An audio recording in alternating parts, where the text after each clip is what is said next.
really unique for a while. And that's what they should be really focused on, is creating a unique identity for Nepalese people. Challenges will always exist, but I personally want to see this more as a friendly competition, and really like the wine industry, where it's not about you are better than me or I am better than you. It's about how we are different. You have been listening to the documentary from the BBC World Service. You're listening to the BBC World Service, and here's what's happening in the studio this week.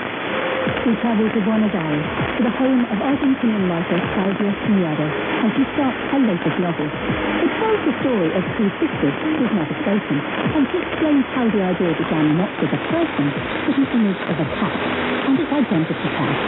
In the studio, today at 11:30 and 23:30 GMT. In 50 minutes, witness history. We go back 10 years to when Russia annexed the Ukrainian province of Crimea in February and March 2014. What came next was then the worst crisis in East-West relations since the end of the Cold War. Next, it's Outlook. This is the BBC World Service, the world radio station.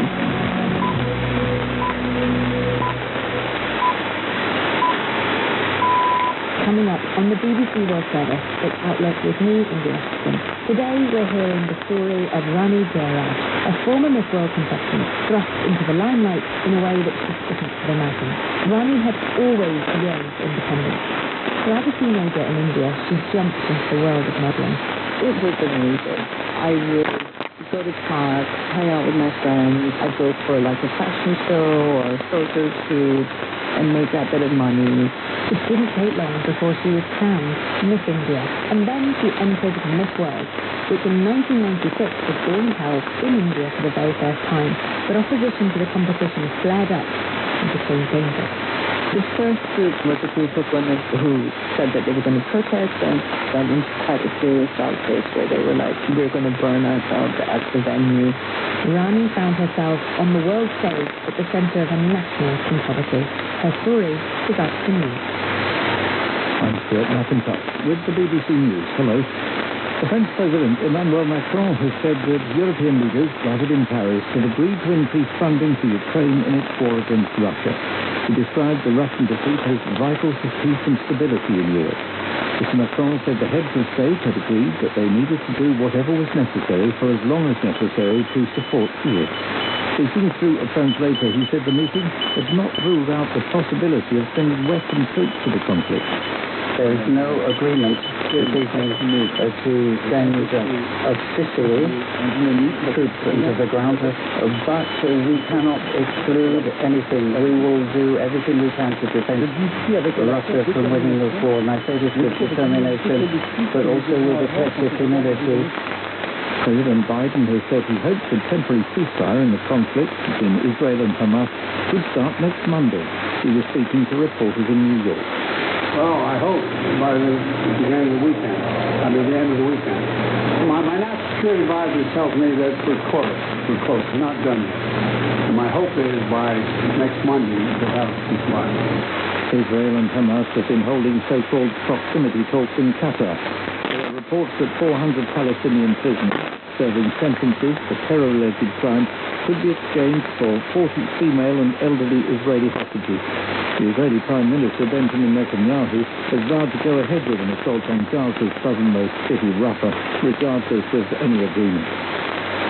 The authorities in Peru have declared a health emergency across most of the country because of the spread of dengue fever. 32 people have died so far, and more than 30,000 have contracted the mosquito-borne disease. Leonardo Rocha reports.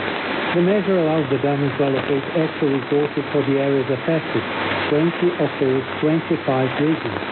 Health experts say a heat wave and torrential rains have created favorable conditions for the proliferation of the Aedes aegypti mosquito, which can also transmit yellow fever, Zika, and chikungunya. They blame climate change and the El Niño phenomenon for the extreme heat and storms. Dengue usually causes debilitating muscle and joint pain, a high temperature, and rashes, which can often require hospital treatment for days or weeks. Argentina's defense ministry has banned the use of gender-inclusive language in the armed forces.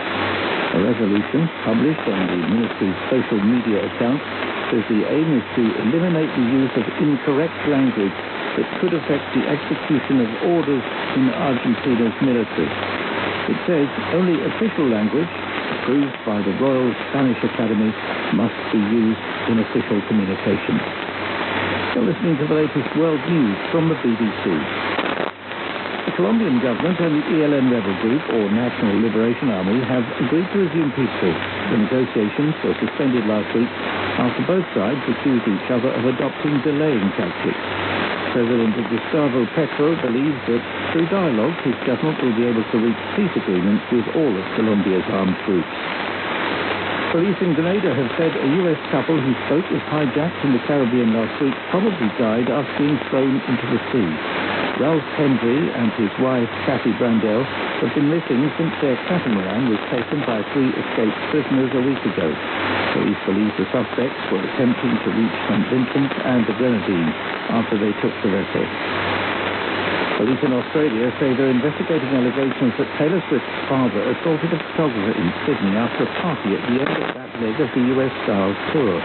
Local media say the claim was lodged by Sydney paparazzo Ben McDonald, who says Scott Swift punched him after getting off a boat that had been cruising in Sydney Harbour.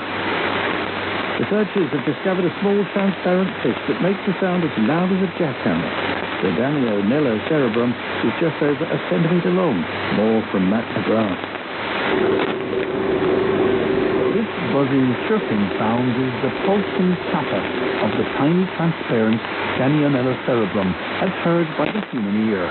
Researchers in Germany were intrigued by the noise coming from the fish tanks in their lab and decided to investigate the source.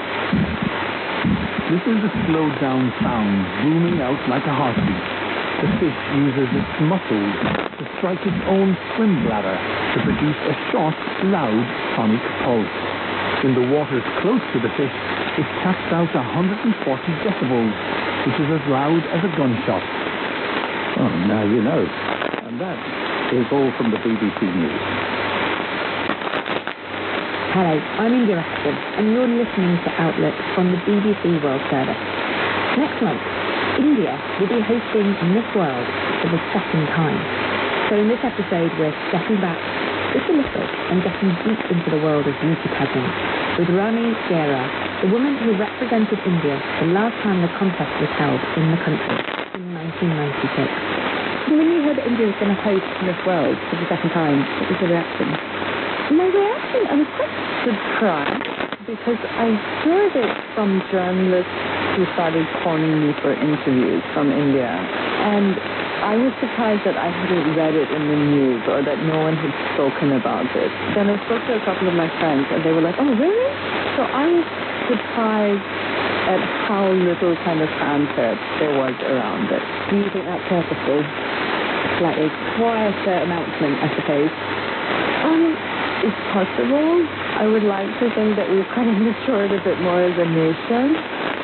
It's not something that the entire population goes crazy about, which is not the case, I think, in the 90s and early 2000s. I mean, I could be wrong, but what you're saying actually makes a lot of sense. It could be a better way to approach it without getting too much drama. Because when Miss World was previously held in India, there was a lot of heat and drama around the event. 1,500 people were arrested in the Indian city of Bangalore during violent protests against the Miss World beauty contest. Opposition to the contest started a couple of months before the finals and came from many parts of society, from conservative religious groups It is against our culture and it is against our tradition. to left-wing feminists. This type of makes women a saleable commodity. The organisers tried to defend it, There is nothing remotely obscene or vulgar about this event. but things only got darker and more dangerous. The leader of one radical women's group had warned that she and others would burn themselves to death in the stadium if the contest went ahead.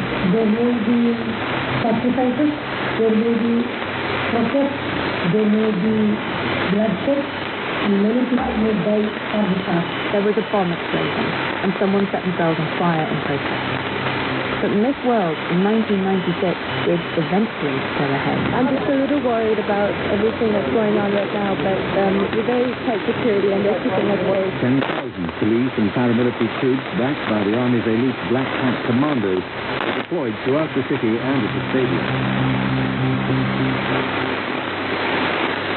In the midst of all of this was Rani Jairaj, a 21-year-old student and model who was representing her home country after being crowned Miss India a few months before. Her story is, sure, awash with glamour and sequins and backstage gossip, but it's also about her yearning to find independence. A reluctant model who entered an intense and demanding